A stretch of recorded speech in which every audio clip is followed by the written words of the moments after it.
Hello everyone from Philippines to China. It's Belle and Lian. Hello guys, good morning. It's our second day. Yeah, maaga kaming nagising and look, nakapag-ayos na din. Dahil dito kami kakain ng breakfast and you know, kapag breakfast, maaga. Ayan. So, for today guys, marami kaming pupuntahan. After breakfast, ipipick up kami ng around 9:30 dito sa hotel.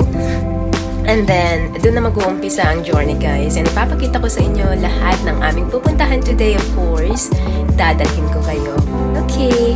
And look guys, napakaganda itong hotel na nag-stayan namin. Napaka-komportable kasi it seems this hotel is new.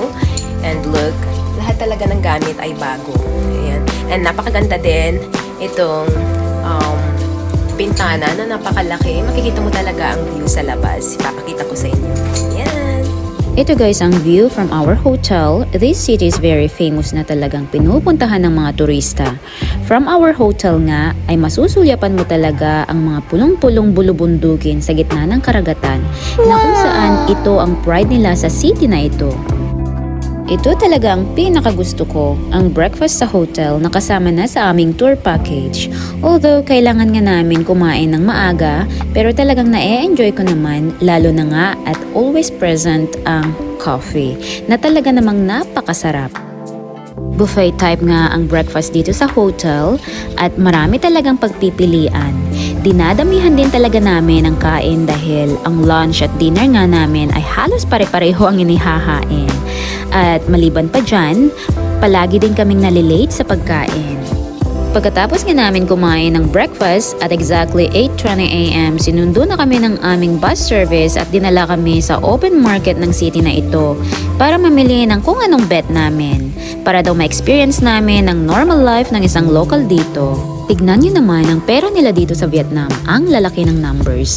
Kaya yung budget namin na around 4,000 pesos na pinalit namin ay naging 1.5 million. Wow. Isa din sa paborito namin ni Lian itong durian. Bumili nga kami ng isang buo pero naghati kami ng isa sa aming kasamahan. It's like yung isang buo na durian ay nagkakahalaga ng around 700 pesos. Medyo mura na siya compare sa China. Itong durian at 2 pirasong oranges ang aming binili ni Lian kasi honestly medyo pricey ang prutas dito compare sa China. Kaya naman di na kami bumili pa ng iba. Pagkatapos nga sa market ay dinala kami sa isang shop ng mamahaling jewelries na gawa sa kahoy na nakakagamot daw. Out of 25, 2 lang sa grupo namin ang bumili. Pagkatapos nga ay dinala na kami sa restaurant kung saan kami kakain ng lunch bago kami dadalhin sa aming final destination. After lunch ay dumiretso na nga kami sa aming final na pupuntahan. Along the way, napakasarap din talaga magmuni-muni. Heto't nakarating na nga kami at talaga namang nakaabang na rin ang boat na aming sasakyan. At doon nga ang tungo namin. Sumakay na nga kami at sa loob nga ng boat ay parang restaurant. May mga table at upuan. Sa dulo naman may kitchen at CR na din. Siya nga pala ang aming driver for today. May mga benta din sila ditong iba't ibang klase ng inumin. Pwede ngang pumunta sa harapan ng boat para kumuha ng picture or video. At habang papalapit na nga kami ay talaga namang nasisilayan namin ang sobrang ganda ng place na ito.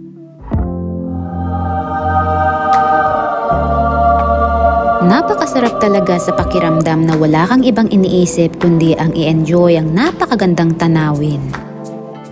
Pinaghanda nga rin kami ng mga prutas sa kalagitnaan ng aming biyahe.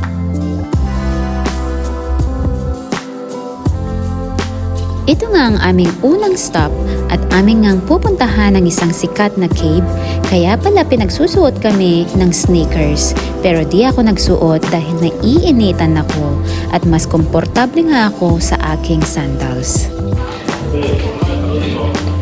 Pagkababa nga namin from cave, ay nakaabang na din ang aming boat at dadalhin nga kami sa aming next stop. Napakarami din talagang tourist na aming kasabayan. Heto't nakarating na nga kami. Sasakay nga kami sa mas maliit na bangka upang aming puntahan ang tinatawag nilang Moon Lake.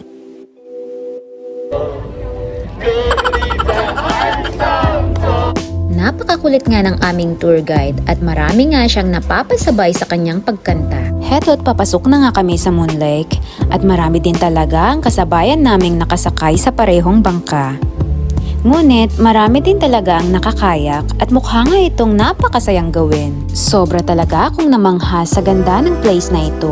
Yung nakikita mo lang sa picture na akala mo drawing lang pero totoo pala. May mga unggoy din na nakatira dito na talaga namang nakakatawag ng atensyon ng mga turista.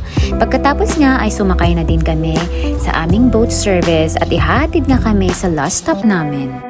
Ito nga ang aming last stop at binigyan nga kami ng 1 hour mag-hangout dito. Depende kung ano-ano ang gusto namin gawin basta ang importante ay makakabalik kami sa binigay na oras. Dito nga ay may mga options ka ngang pwedeng gawin. Hiking, may steps nga ditong pwedeng akyatin. Swimming, may beach din dito. Taking photos at pwede din ang paglibot-libot sa islang ito. One eternity later. Pagkatapos nga ng 1 oras ay sinundo na nga kami at naghain na nga sila ng aming dinner. Palubog na rin ang araw at pagkatapos ng dinner ay naisipan kong umakyat para i-enjoy ang napakagandang tanawin. Sa wakas, nakabalik na din kami at heto, nakaabang na rin ang aming bus service at luluwas nga kami sa capital city ng Vietnam, ang Hanoi City. Ito na guys, nakarating na kami and time check. It's already 9:59. Yeah. Sobra talagang late na because nag-travel kami to the capital city. Kaya ito guys, sobra talagang napagod. And we are currently in our hotel. Yeah, so ito lang guys for today's video. Bye-bye!